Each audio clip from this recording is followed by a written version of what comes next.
Tummidihatti versus Medigadda. ఇప్పుడు చెప్పారు అదే సిడబ్ల్యూసి ఏం చెప్పింది,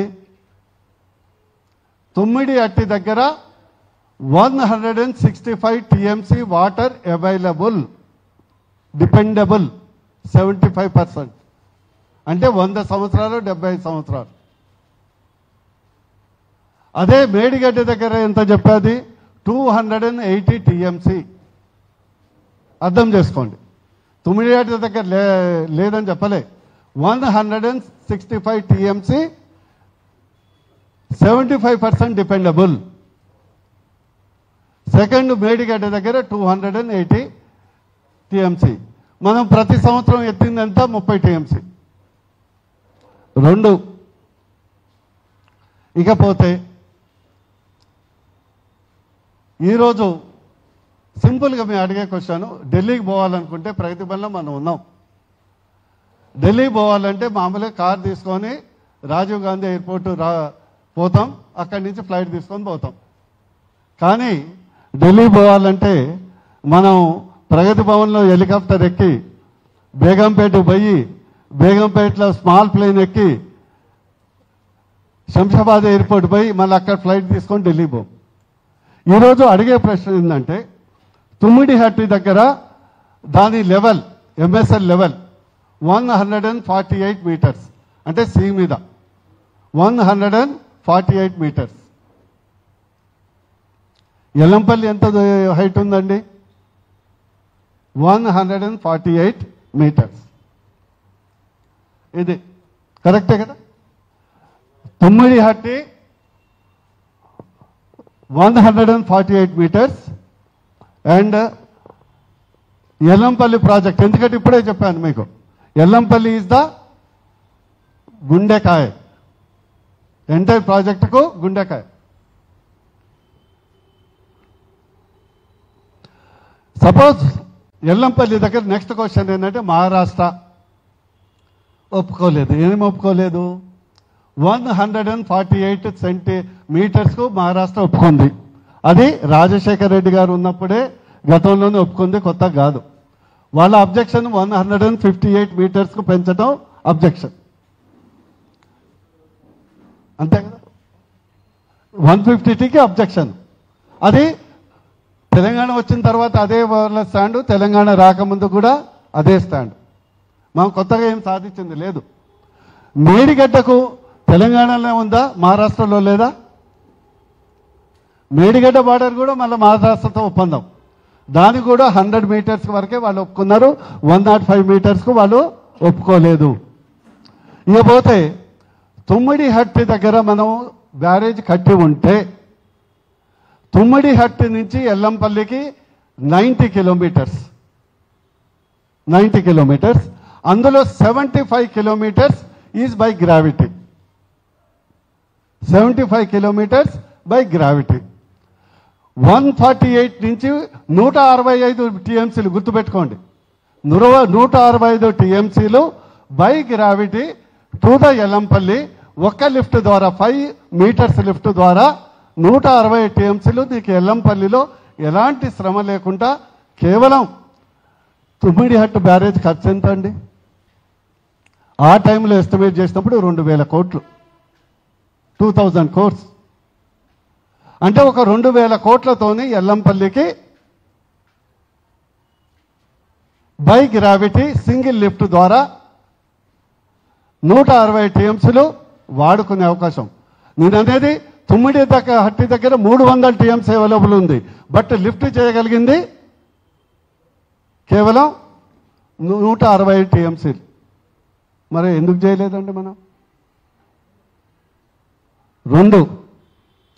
సెకండ్, తుమ్మిడిహట్టి నుంచి ఎల్లంపల్లికి సింగిల్ లిఫ్ట్ 5 మీటర్స్ 10 మీటర్స్ పెట్టినా పర్ టీఎంసీ లిఫ్ట్ చేయడానికి అయ్యే ఖర్చు 50 లక్షలు. పర్ టీఎంసీ లిఫ్ట్ చేయడానికి అయ్యే ఖర్చు 50 లక్షలు. మీ అందరికీ తెలుసు, ప్రభుత్వం కరెంట్ అయినా ప్రైవేట్ కరెంట్ అయినా మనం కొద్ది పెట్టాల్సిందే. కానీ అదే Medigadda to Sundilla, Annaram to Sundilla to reverse pumping 50 మీటర్లు ఎత్తడానికి 5 కోట్లు 5.5 కోట్లు. ఇది డిస్కషన్. ఇక్కడ క్వశ్చన్ సెకండ్, ఇప్పుడు మీకు చెప్పాను పంట దిగుబడి ఏం మారలేదు. సెకండ్ ఇంకోటి ఏంటంటే చాలామంది కాళేశ్వరం కట్టిన తర్వాత పంట పెరిగింది కాదు.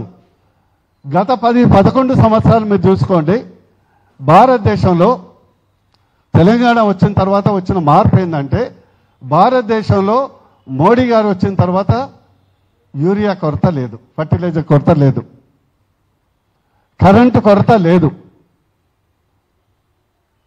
అది ఓన్లీ తెలంగాణ కాదు, యావత్ భారతదేశానికి. ఎంఎస్పీ డబుల్ అయింది, ప్రొక్యూర్మెంట్ పెరిగింది. అండ్ ఇటు తెలంగాణ ప్రభుత్వం యొక్క రైతు బంధు ప్లస్ ప్రధానమంత్రి కిసాన్ సమ్మాన్ ఇవన్నీ కలుపుకొని యావరేజ్గా తెలంగాణలో సాగు భూమి పెరిగింది, సాగు వైశాల్యం పెరిగింది. తద్వారా now we are even without Kaleshwaram ఈరోజు కూడా 300 మెట్రిక్ టన్నులు రికార్డ్ ఈరోజు పుట్టింది. ఇకపోతే నేను చెప్పేది ఏంటంటే ఈరోజు అదే మనం 2000 కోట్లతోని కట్టే ప్రాజెక్టును వదిలిపెట్టి 1,00,000 కోట్లు ప్రచారం చేయొచ్చు. అంటే మాకు డిఫరెన్స్ 40 టీఎంసీలు. అదేవిధంగా ఎల్లంపల్లిలో కేవలం ప్రాణహిత నీళ్ళే రావు, ఎస్ఆర్ఎస్పి నీళ్లు ఈరోజు గత తెలంగాణ వచ్చిన తర్వాత అనేక సార్లు మనం చూస్తున్నాం. SRSP overflow Yellampalli overflow Medigadda నుంచి రివర్స్ పొజిషన్ చేసి ఎల్లంపల్లి నింపిన తర్వాత మళ్ళా గేట్లు వదిలిపెట్టి మళ్ళీ మేడిగడ్డకు గోదావరి కిందికి సముద్రంలోకి పోయింది. వాస్తవం కాదా? ఇది ఒక ఇక్కడ క్వశ్చన్. సెకండ్ మోస్ట్ ఇంపార్టెంట్,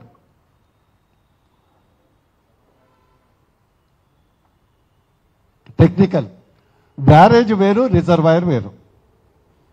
ఈరోజు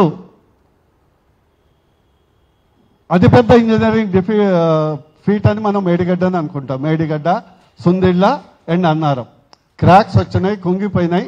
బ్లాక్ 7 మొత్తము పోయింది, కింద బేస్ పోయింది.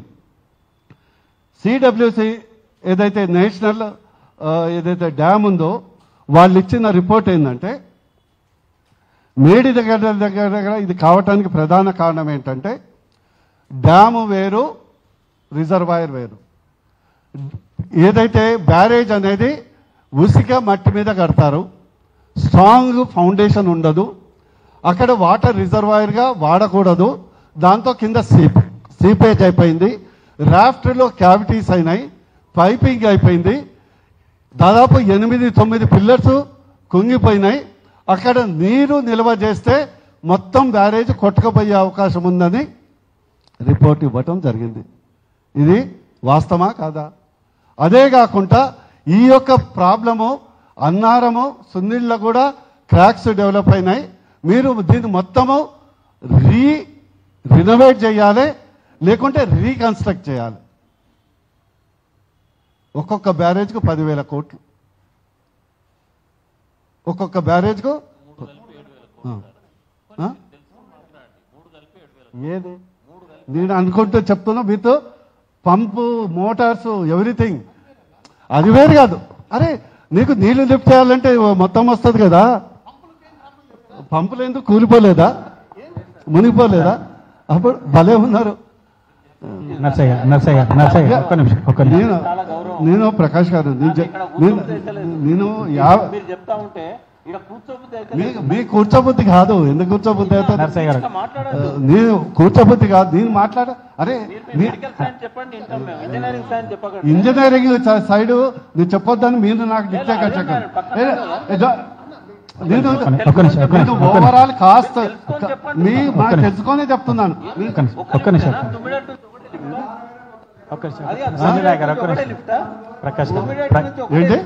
ప్రకాష్ గారు ఒక్క నిమిషం. దేనికి? నేను పంపులు, రికరెన్స్, మెయింటెనెన్స్ దాని గురించి యావరేజ్ పంపులు 3 యొక్క లిఫ్ట్స్ కావాలి మనకు.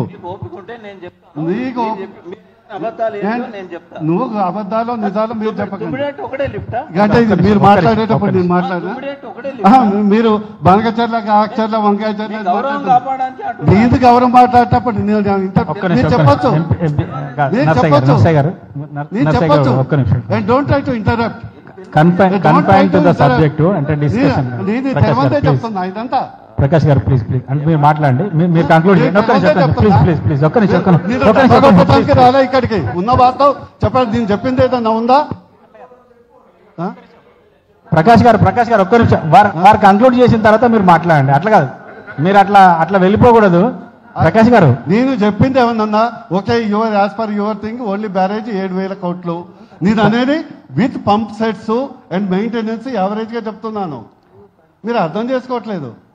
నీళ్లు ఒట్టి రావు, బ్యారేజ్ కడితే రావు కదా, దానికి లిఫ్ట్ చేయాలి కదా. సార్ టు ద పాయింట్ గా కంక్లూడ్ చేయండి, ఎందుకంటే మిగతా వక్తలు కూడా ఉన్నారు కదా. నేను చేయమంటలే నేను వారు మాట్లాడేటప్పుడు ఎప్పుడు అబ్జెక్ట్ చేసినా చేయలేదు. ఓకే, అందుకే మీరు సెన్స్ ఉండాలి కదా.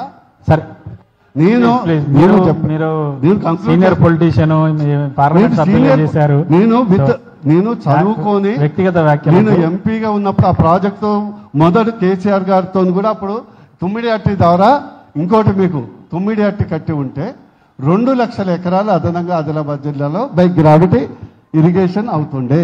నేను ప్రాజెక్టును క్రిటిసైజ్ చేయట్లేదు. ప్రయారిటీ కాస్ట్ ఎఫెక్టివ్నెస్ అంటే ఇంకా మిగతా వక్తలు కూడా మాట్లాడేది కాబట్టి కొంచెం టైం దృష్టిలో నాకు కూడా మీరు 11 చెప్పారు, నేను 11కి రెడీగా వచ్చాను. Thank you please. నేను చెప్పేది ఏంటంటే నేను ఏ ప్రాజెక్టును విమర్శించట్లే. ఎవ్రీథింగ్ తెలంగాణ వచ్చిన తర్వాత మన పంటలు పెరిగాయి. But at the same time మన వేసే డబ్బులు కూడా ప్రభుత్వ డబ్బులైనా కూడా ప్రజల డబ్బులు కాబట్టి పెట్టే ఇన్వెస్ట్మెంట్కు వచ్చే లాభానికి మనకు ఒక కాస్ట్ ఎఫెక్టివ్నెస్ ఉండాలి. అదే నేను క్లియర్గా చెప్పిన. తుమ్మిడిహట్టు దగ్గర 160 టీఎంసీలు ఉండటం తప్ప రాంగా?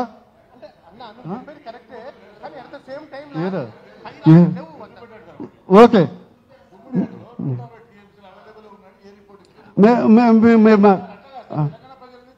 తప్పుతో మీరు ఉన్నది ఇగో మీరు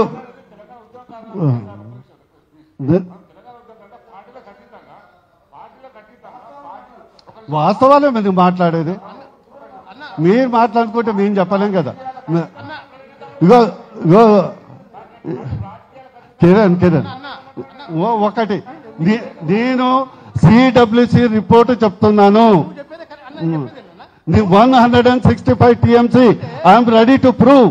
మీరు తీసుకురండి, ready to prove. Narsaiah Goud గారు ప్లీజ్ ఇక్కడ ఏంటంటే డిస్కషన్ కాదు, మీరు చెప్పదలుచుకున్న పాయింట్ మీరు చెప్పండి, మిగతా వాళ్ళు మాట్లాడతారు. దయచేసి మీరు కంక్లూడ్ చేయండి ప్లీజ్, ఎందుకంటే చాలా మంది వక్తలు మాట్లాడాల్సింది కాబట్టి వాళ్ళు వినటానికి. ఇప్పుడు సార్ ఒకటి ఏంటంటే ఇక్కడ వచ్చేసి సార్ ఒకటే, ఎందుకంటే మనందరం కలిసి ఉద్యమంలో పనిచేసాం కనుక మీరు చెప్తున్నది పక్కన ఉన్న ఉద్యమకారులను కొంచెం జీర్ణించుకోలేకపోతాం అంతే. ఎందుకంటే నేను పార్టీ రిప్రజెంటేషన్ కావచ్చు, కానీ మనకు తెలంగాణ అనేది మన తెలంగాణ ఆత్మ. తెలంగాణ ఆత్మను ఉద్దేశించి దాన్ని మూలంగా మనం మాట్లాడుకోవాలి తప్పించి మన పార్టీ రాజకీయాల గురించి మనం మాట్లాడుకోకపోతే మనం తెలంగాణకు అన్యాయం చేసిన వాళ్ళం అవుతాం. అది నేను మా టీఆర్ఎస్ పార్టీ కావచ్చు, మీరు మీ బీజేపీ పార్టీ కావచ్చు, మీరు ఉద్యమంలో పనిచేసే కనుక మీకు గుర్తింపు వచ్చింది, నేను ఉద్యమంలో పనిచేసే కనుక గుర్తింపు వచ్చింది. అది తెలంగాణ ఉద్యమం, తెలంగాణ ప్రజల ఆకాంక్షలు. మనము అది ప్రజలకు ఎట్లా ఉపయోగపడుతుందో మాట్లాడకుండా మనం కూడా మన పార్టీ రాజకీయాల్లో కొట్టుకోడిపోతే దయచేసి మనం తెలంగాణకు అన్యాయం చేయలేము. ఇక్కడ ఉన్న పక్కన ఎక్స్పర్ట్ ఇంజనీర్ గారు ఉన్నారు, వీళ్ళు వాళ్ళందరూ కూడా అందుకే బాధపడుతున్నారు. నర్సయ్య గారు ఎందుకు ఇట్లా మాట్లాడుతున్నారు తప్పించి మీ మీద అడ్డుకుందాం ఉద్దేశం కాదు. నేను చెప్పేది ఏంటంటే చెప్పండి. ఉండకాయ అన్నారు కదా, ఈ ఎల్లంపల్లికి ఎప్పుడు నీళ్లు రావన్నా, ఎస్ఆర్ఎస్పీ నుంచి రావు, కడెం నుంచి రావన్నా, కొన్ని సంవత్సరాలు మాత్రం వస్తాయి. లేనప్పుడు పరిస్థితి ఏంది? తెలంగాణ ఏం కావాలి? కింది లేనప్పుడు కింది నుంచి తెచ్చుకోవాలంటే నీళ్ళని కిందికి. ఇప్పుడు మీరు ఇచ్చిన లెక్కలే సంవత్సరానికి 2000 టీఎంసీ 1500 టీఎంసీ పోతున్నాయని చెప్తున్నావు కదా, అది ఎక్కడి నుంచి పోతున్నాయి? మేడిగడ్డ నుంచే పోతున్నాయి. మరి ఆ నీళ్ళని డైవర్ట్ చేసుకొని నేను చెప్పేది అదే కదా. నేను చెప్పేది అదే కాస్ట్ ఎఫెక్టివ్ ప్రాజెక్టును వదిలిపెట్టి మనము మెగా ప్రాజెక్టుని ఐరావతాన్ని మీరు చెప్పేది ఎలా మేడిగడ్డ ఎక్కడి నుంచి వస్తుంది? ఆకాశం నుంచి వస్తుందా? ప్రాణహిత తర్వాతనే 9 గంటల తర్వాతనే కదా మేడిగడ్డ వస్తుంది. అక్కడ వచ్చిన తర్వాత నీకు నువ్వు అదే సబ్జెక్టే మాట్లాడుతున్నప్పుడు నేను టెక్నికల్ మాట్లాడుతున్నా కదా, you can opposite my idea. అరే మీరు చేయొచ్చు. మీరు ఎందుకు అంత ఆవేశం? ఆవేశం ఎందుకు? ఎందుకంటే మనకి ఎప్పుడు ఎల్లంపల్లితో నీళ్ళు రావు. సెకండ్ కంక్లూడ్ చేసే ముందర ఫర్ ఎగ్జాంపుల్ మీ ద్వారా అందరికీ తెలవాలి కాబట్టి ఫర్ ఎగ్జాంపుల్ అదే గోదావరి మీద దేవాదులో ఉంది. ఎస్ కరెక్టే కదా.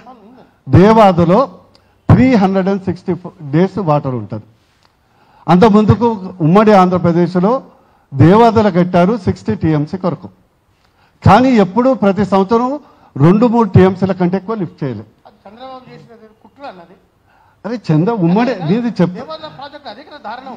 దానికి పైన ఒక బ్యారేజ్ కట్టకుండా ఇప్పుడు అదే నేను అదే చెప్తున్నా. చెప్పేది విను, ఆవేశపడకు. నీ చెప్పేది విను, ఆవేశం ఎందుకు పడుతున్నావు?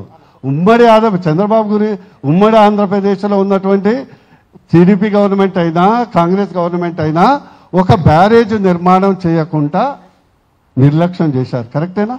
పాండేజీ లేకుండా చేశారు. కరెక్టేనా? అక్కడ సమ్మక్క సారక్క తుపాకులగూడెం రిజర్వాయర్ కడితే దాని ఖర్చు ఎంత అయిందండి?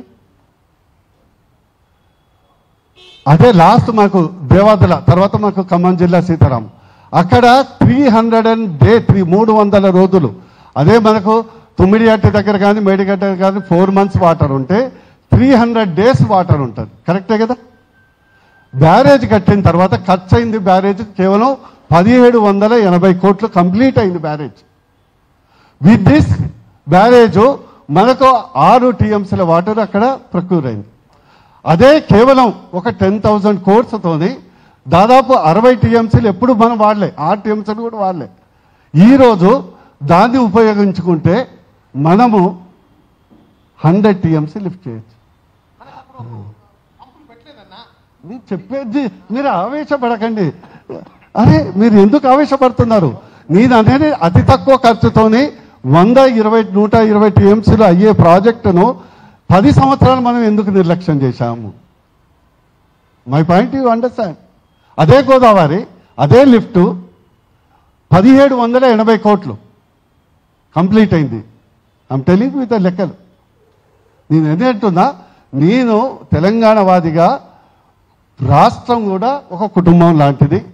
ప్రతి పైసా అది కుటుంబానిది. మనం పెట్టే పైసలతోని ఇన్వెస్ట్మెంట్తోని నష్టము రాకుండా చెయ్యాలనేది నా యొక్క వాదన ఆలోచన. నేను ముగించే ముందు లాస్ట్గా ఎస్ఎల్బిసి నల్గొండ వాసి ఇమాజిన్ 10 సంవత్సరాలు 1,50,000 కోట్లు ఖర్చు పెట్టాం. కేవలం 7 kilometers కదా పెండింగ్ ఉంది. 7.8 kilometers 9 kilometers. మీరు ఆలోచించండి, 4.5 లక్షల ఎకరాల భూమి బై గ్రావిటీ వచ్చే అవకాశం ఉన్న 10 సంవత్సరాలు ఒక టన్నెల్ ప్రాజెక్టుని నిర్లక్ష్యం చేశాం. అది కరెక్టే. అందుకొరకు నీళ్లు నిధులు నియామకాలు మాట్లాడే ముందర మై రిక్వెస్ట్ ఏంటంటే, ఇది కూడా ఒక కుటుంబం. మనం చేసే ప్రాజెక్ట్ కానీ పని కానీ దానివల్ల లబ్ధి ఎక్కువ చెందాలి. వచ్చే తరాలకు దాని మీద తెలంగాణ రాష్ట్రానికి ఎక్కువ భారం పడకూడదు అనే ఒక లక్ష్యంతో చెప్తున్నాను. Not with any thing. నేను కూడా ఆ యూనివర్సిటీనే చదువుకున్నా. అందుకొరకు నేను కేసీఆర్ యూనివర్సిటీ స్టూడెంట్ని. సో ఆయన నాలెడ్జ్లో నాకు కూడా మంచిగా ఉంది. Thank you very much.